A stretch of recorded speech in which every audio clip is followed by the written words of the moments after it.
Hello and welcome again to Gaming Gatehouse. This is Addendum number 1. What does that mean? Well, so an addendum is an appendix of sorts to some document or a book or something. So this video is about something like extra information besides the main story. In this video, in this addendum, we will talk with the crew of the Normandy. We will learn more about their background, culture, etc. It's not something that you have to do to progress with the story, but it helps to become more involved with the characters, and sometimes it gives you clues that might help you in the future. So let's start with Joker here. Commander, something you need? How's the Normandy performing? Is she everything they said she'd be? She's the best ship in the fleet, if you've got a pilot who knows how to handle her. Balance isn't what you'd expect. Takes a while to get used to that oversized drive core we got stuffed in the back, and her power can sneak up on you if you're not careful. The Normandy's probably too much ship for your average Alliance pilot, Commander. Lucky for you, I'm anything but average. I like to know my crew. Mind if I ask you a few questions? I can see where this is going. You did a background check on me, didn't you? Well, I'll tell you the same thing I told the captain. You want me as your pilot. I'm not good. I'm not even great. I'm the best damn helmsman in the Alliance fleet. Top of my class in flight school, I earned that. All those commendations in my file, I earned every single one. Those weren't given to me as charity for my disease. I'm sorry, Joker. I didn't even know you were sick. You mean you didn't know? Oh, crap. Okay, I've got Vrolik syndrome, brittle bone disease. The bones in my legs never develop properly. They're basically hollow, too much force and they'll shatter. Even with crutches and my leg braces, it's hard to get around. One wrong step and crack! It's very dramatic, but I've learned to manage my condition, Commander. Put the Normandy in my hands and I'll make her dance for you. Just don't ask me to get up and dance unless, you like the sound of snapping shin bones. I need to know more about this Vrolik syndrome if I'm putting my ship in your hands. Yeah, of course you do. It's an extremely rare condition. Nobody knows exactly what causes it. Genetic, maybe. It's treatable, but there's no cure. They classify my case as moderate to severe. I was born with over a dozen fractures. Hip, thighs, ankles. My bones were already breaking in the womb. 100 years ago, I wouldn't have survived past my first year. Lucky for me, modern medical science has turned me into a productive member of society. You're not gonna break a bone trying to fly the ship, are you? I don't fly with my feet, Commander, so I'm fine as long as I'm in this chair. I gotta be real careful when I get up to take a piss, though. I can do my job as well as anyone on the ship. Better, actually. So don't worry about it. I'm not trying to make you uncomfortable. Let's talk about something else. Whatever you want, Commander. Why does everyone call you Joker? It's a lot shorter than saying Alliance Flight Lieutenant Jeff Moreau. Plus, I love to make little children laugh. You're dodging the question. Look, I didn't pick the name. One of the instructors in flight school used to bug me about never smiling. She started calling me Joker, and it stuck. Why didn't you ever smile? Hey, I worked my ass off in flight school, Commander. The world's not gonna hand you anything if you go around grinning like an idiot. By the end of the year, I was the best pilot in the academy, even better than the instructors, and everybody knew it. They'd all got their asses kicked by the sickly kid with the creaky little legs. Well, guess who was smiling at graduation? I have to go. Alright, see ya. Joker is great.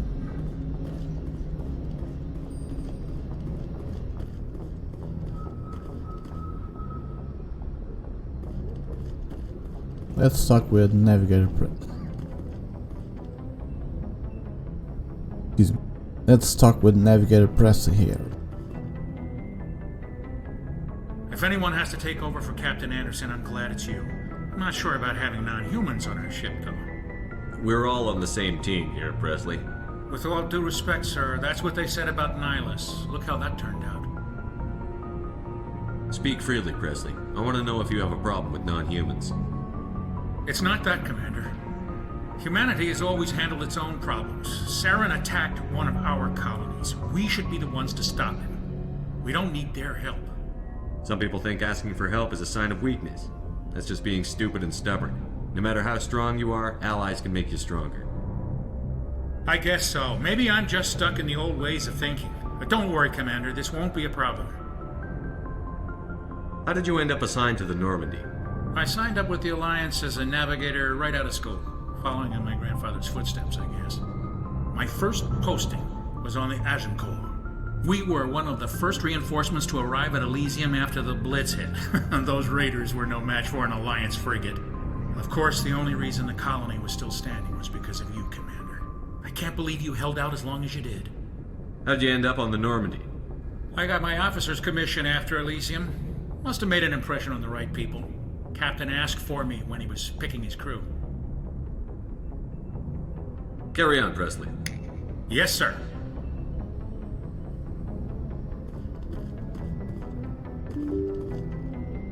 Alice.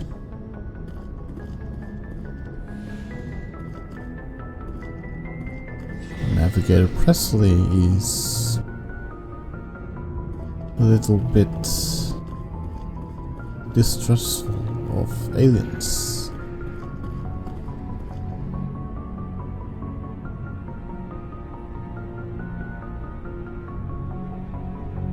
Anything you need, Commander? Just trying to get a sense of where the crew's at. Thoughts? I've wasted enough of your time for now, Commander. We'll have time for personal debriefings later. What's your opinion on the last mission? I don't see how we could have done things any better. At least not without getting to Eden Prime sooner. And we were on the scene faster than any other Alliance ship could have been. We'll talk another time, Lieutenant. Commander? Navigator Presley does not have something to say. Oh, look at that.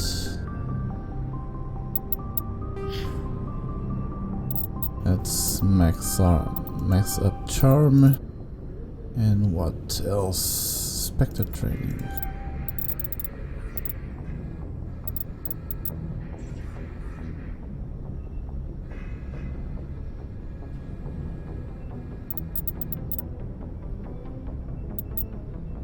So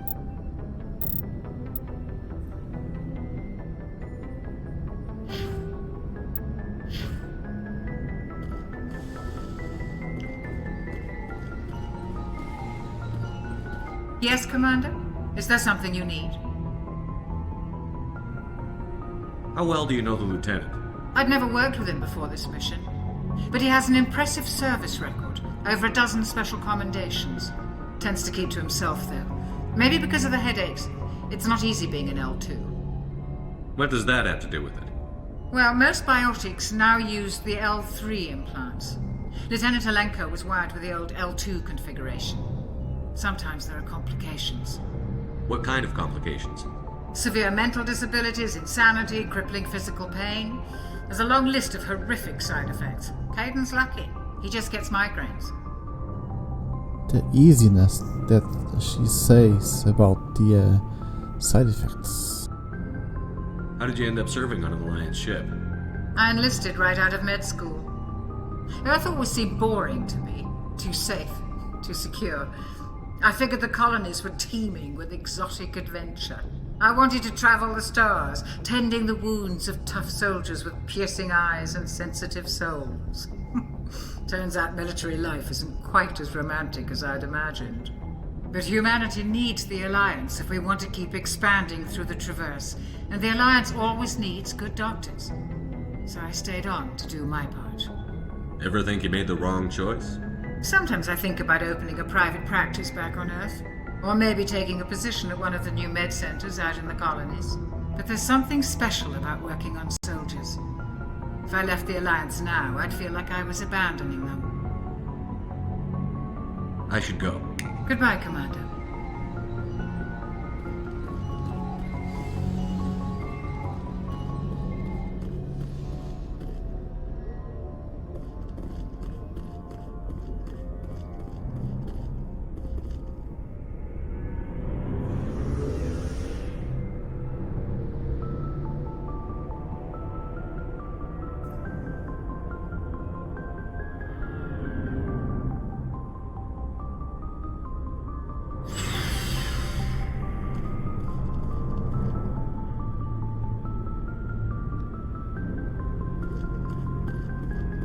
Hey, Commander.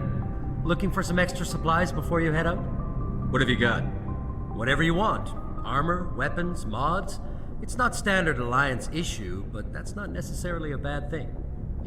Well, as long as you don't mind paying for it. Why should I pay you for my weapons and armor? My stuff doesn't come from the Alliance. I have to purchase it myself, and it's not cheap. Hell, the licenses alone have set me back more than I'd like. But no licenses, no goods. Without the goods, I'm out of a job. What are licenses? Why do you need them? Manufacturers sell licenses. Each license allows me to buy and sell a certain brand of products. I already have several basic ones, but you'll need to buy more if you want me to bring in different brands. Many of the best licenses are hard to get, but they're well worth the cost if you can find them. What do the different manufacturers offer? There are too many for me to keep track of, but each license will explain what it's good for. How often will you get new items? Well, that depends on how many licenses you've purchased, but I'll rotate items on a regular basis regardless. And anytime we land someplace with a big enough port, I'll buy, sell, and trade whatever I can. Check back often. I need to move items quickly, so only the most basic items will be stocked consistently. Let's see what you've got. You bet, Commander. Of course, more expensive items and the same later. Oh, I can... Oh, okay.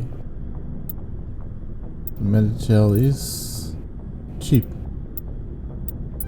And the grenade upgrade, okay. That is all for tonight. For now. Garrus. Thanks for bringing me on board, Commander. I knew working with a Spectre would be better than life at CSEC. Have you worked with a Spectre before? Well, no, but I know what they're like. Spectres make their own rules. You're free to handle things your way. At CSEC, you're buried by rules. The damn bureaucrats are always on your back. Well, For the most part, the rules are there for a reason. Maybe. But sometimes it feels like the rules are only there to stop me from doing my work. If I'm trying to take down a suspect, it shouldn't matter how I do it, as long as I do it. But CSEC wants it done their way. Protocol and procedure come first. That's why I left. So you just quit because you didn't like the way they do things? There's more to it than that. It didn't start out bad, but as I rose in ranks, I got saddled with more and more red tape. CSEC's handling of Saren was typical. I just couldn't take it anymore. I hate leaving. I hope you made the right choice. I'd hate for you to regret it later. Well, that's sort of why I teamed up with you. It's a chance for me to get off the Citadel, see how things are done outside CSEC. Either way, I plan to make the most of this. And without CSEC headquarters looking over my shoulder, well, maybe I can get the job done my way for a change. If getting the job done means endangering innocent people, then no. We get the job done right, not fast. Got it? I wasn't trying to. I understand, Commander.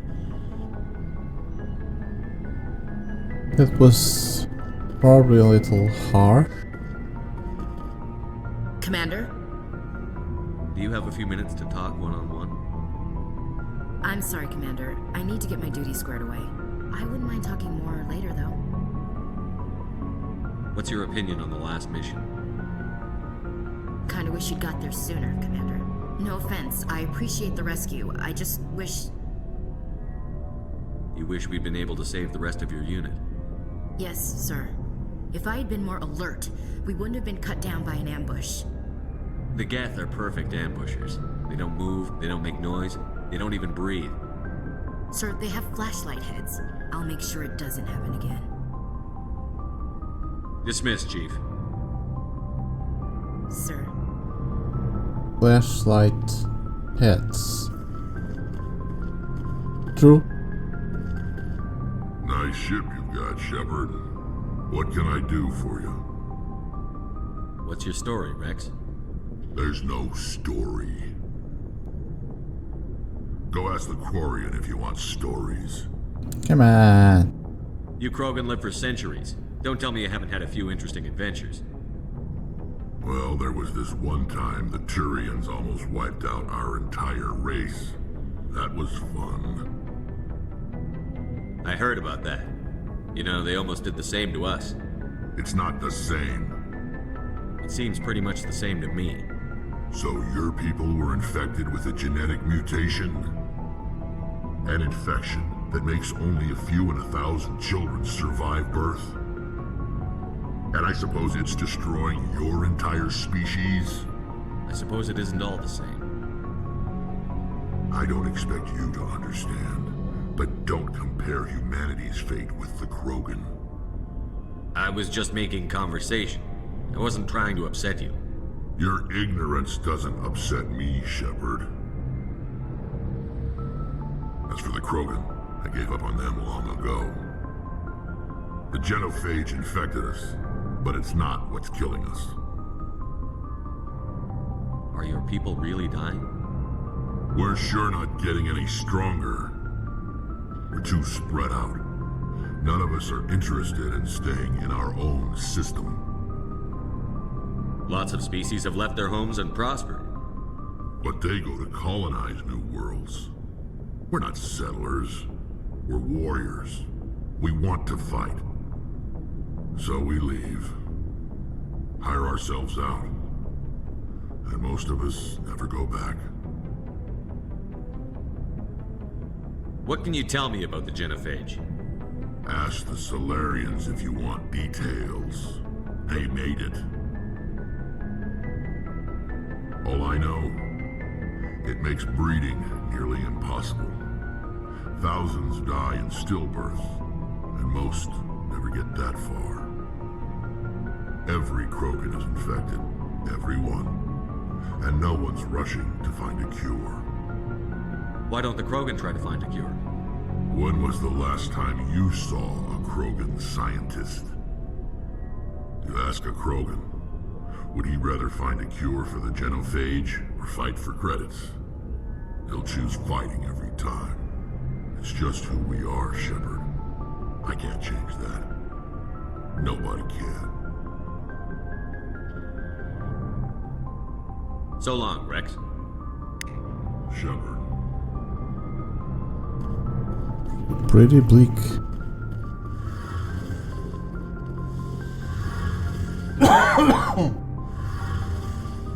The engine room.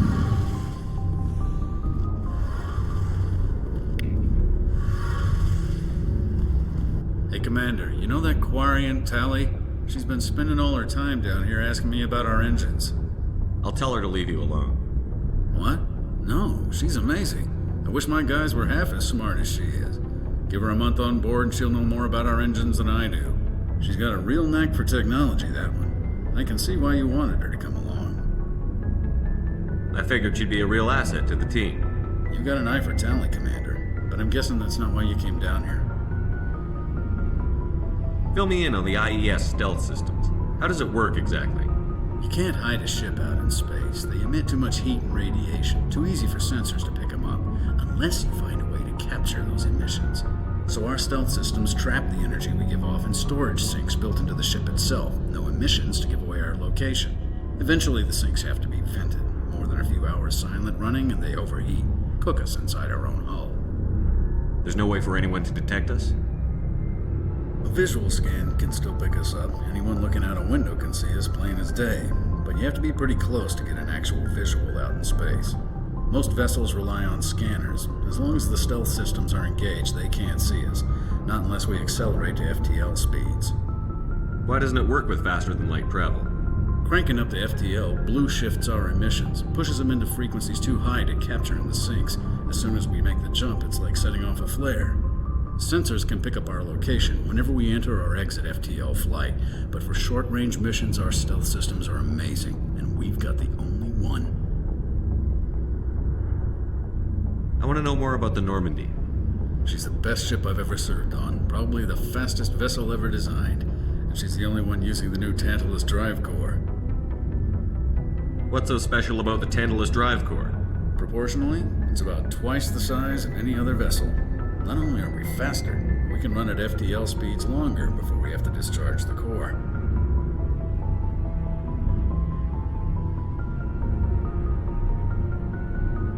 Where else have you served, Adams? If you name a class of Alliance ship, I've probably served on it. Everything from dreadnoughts and carriers right down to frigates like the Normandy. My last assignment was on the Tokyo, only a cruiser, but she was a good ship. Couldn't hold a candle to the Normandy, though. Carry on, Adams. Aye, aye, Commander. Your ship's amazing, Sheppard. I've never seen a drive core like this before. I can't believe you were able to fit it into a ship this small. I'm starting to understand why you humans have been so successful. I had no idea Alliance vessels were so advanced. The Normandy's a prototype. Cutting-edge technology. A month ago, I was patching a makeshift fuel line into a converted tug ship in the flotilla. Now, I'm sitting on board one of the most advanced vessels in Citadel space. I have to thank you again for bringing me along. Traveling on a vessel like this is a dream come true for me. I had no idea you found ship technology so interesting. It comes with being a Quarian. The migrant fleet is the key to the survival of my people. Ships are our most valuable resource. But we don't have anything like this. We make do with cast-offs and second-hand equipment. We just try to keep them running for as long as we can. Some of the fleet's larger vessels date all the way back to our original flight from the Geth. I can't believe your fleet's still using ships that are 3 centuries old. They're constantly being repaired, modified, and refitted. They aren't pretty, but they work. Mostly. We've tried to make ourselves as independent as possible on the flotilla, grow our own food, mine, and process our own fuel. But some things we just can't make on our own. A patch to maintain the hull integrity requires raw materials we just don't have. That's why our pilgrimages are so important.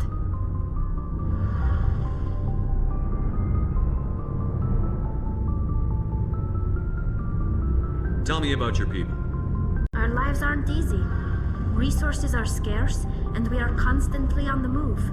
Everything we do must in some way contribute to the continuation of the migrant fleet. There are 17 million Quarians in the flotilla, and each of us relies on the others for survival. The bonds among my people are strong.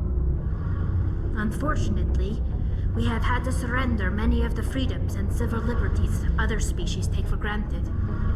What kind of freedoms? Well, it's illegal for parents to have more than one child. If our population grows too much, it would strain our resources to their breaking point. Of course, we also can't allow our numbers to become too few. If our population is in decline, the rule against single births is temporarily repealed.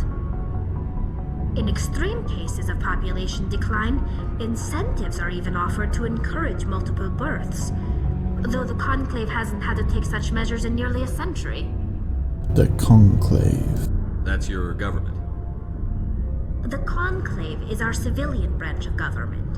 Each ship can elect a representative to serve on the Conclave and make decisions that affect the fleet as a whole. On matters that affect an individual ship, however, the captain has the final say. It's a tradition that dates back to the early days, when the fleet was governed by martial law. Fortunately, most captains nowadays are smart enough to have an elected council from their crew to give them advice and guidance. So the ultimate power rests with elected officials. In practice, the Conclave and the respective council for each ship tend to set the rules that govern our daily lives. But in theory, we are still under military jurisdiction. The 5 top-ranking military officials in the fleet serve on the Admiralty Board. These 5 have the power to overrule any decision by the Conclave in case of emergency. To do so requires unanimous agreement among the Admiralty, and they can only do this once. After that, the entire board must resign their posts. It's a safeguard that served us well. In nearly 3 centuries, the Admiralty Board has only overruled the Conclave 4 times. I want to know more about the Geth. I doubt I can tell you anything you don't already know. It's been almost 3 centuries since they drove my people into exile. All I know is the story of their origins. What they were when we created them, and how they turned on us. Interesting. The Geth were originally created to serve as an automated manual labor force. Initially, their intelligence was as limited as any VI. Over time, we made small modifications to their programming to allow them to perform more varied and complex tasks, bringing them closer and closer to true AI status. How come the Council didn't step in and stop you? This wasn't true AI research. We may have been skirting the bounds of the law, but we never did anything that was actually illegal. The changes were so insignificant, so gradual, that we were able to control them. Or so we thought. But one thing we underestimated was the power of the neural network. A million Geth thinking simultaneously created an inherently unstable matrix. So, the Geth share brain power? Many of the Geth's logic systems were designed to work in concert with other nearby Geth. Basically, the more of them you have in the group, the smarter they are. So there's some sort of group consciousness? No, nothing like that. They cannot share sensory data or information. Their programming cannot handle that much simultaneous input. Each Geth maintains an individual awareness and identity. The neural network only operates on a process-based level. It's basically the synthetic equivalent of a subconscious. But when they're in close proximity, they can coordinate low-level functional processes, freeing up more capacity for original or independent thought. That doesn't make any sense. I'm probably oversimplifying. The Geth are incredibly advanced and complex creations. All you need to know is that they get smarter when they gather in large numbers. As we built more and more Geth, their effective intelligence became more sophisticated, more abstract. One day, a Geth began to ask its Quarian overseer questions about the nature of its existence. Am I alive? Why am I here? What is my purpose? As you can imagine, this caused a near panic among my people. I don't see what's so bad about those questions. The Geth were created to engage in mundane, repetitive, or dangerous manual labor. That's fine for machines, but it won't satisfy a sentient being for long. The Geth were showing signs of rudimentary self-awareness and independent thought. If the Geth were intelligent, then we were essentially using them as slaves. It was inevitable the newly sentient Geth would rebel against their situation. We knew they would rise up against us, so we acted first. A general order went out across all Quarian-controlled systems to permanently deactivate all Geth. The Geth responded to this order violently.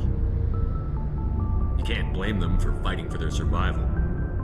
We had no other choice.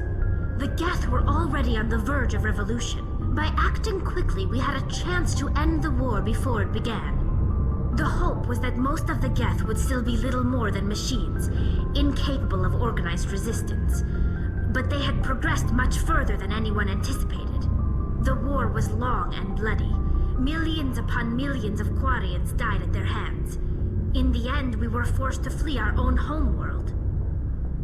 We feared the Geth would pursue us, but they never came beyond the veil. Now we drift through space, exile searching for a way to reclaim what was once ours. Well, It's hard to feel sorry for you. Your ancestors tried to wipe out another species.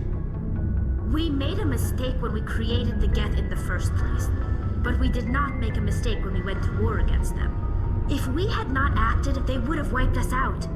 They're a synthetic life form. They have no use for organics. None. Why do you think they cut themselves off from the rest of the galaxy? Why do you think they've killed every organic being who's ever tried to contact them?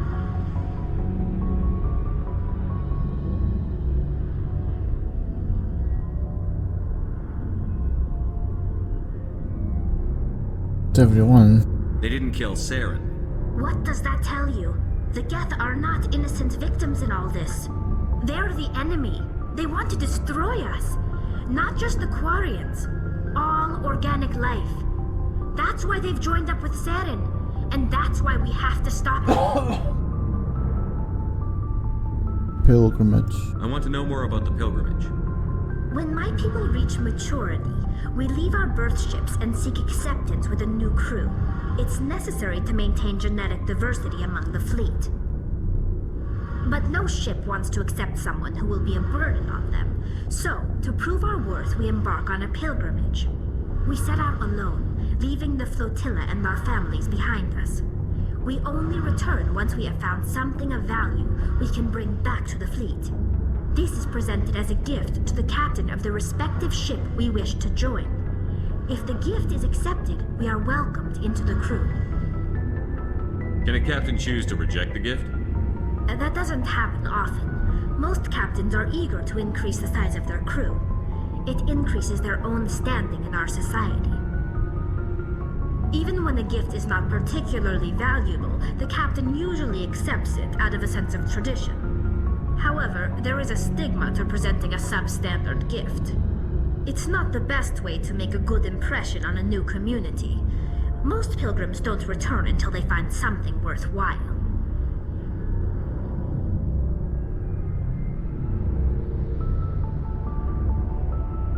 I can't believe they just send you off alone. It's not like they just cast us out. Before we leave, we are given lessons in how to survive outside the flotilla, and given gifts to help us on our journey. We also receive implants to fight off sickness and disease. Generations of living in an isolated and highly controlled environment have left our immune systems weaker than most. By the time we leave the fleet, we are well equipped for the pilgrimage. This is a rite of passage for all Quarians. If it were dangerous, our numbers would suffer. Virtually every pilgrimage ends with a triumphant return and the ritual presentation of the gift to one of the fleet's captains.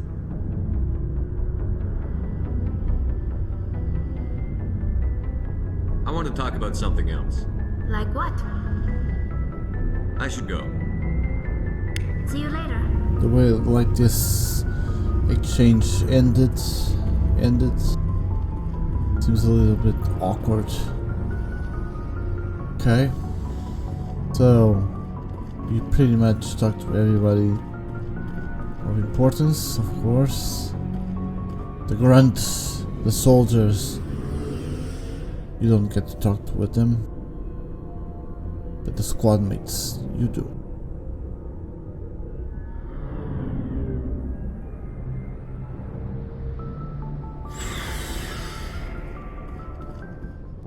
Well, this ends our first addendum to Mass Effect. There will be a second addendum where we will read codex entries for the next video. So, thank you again for joining me at Gaming Gatehouse in this Mass Effect playthrough, and I'll see you again next time.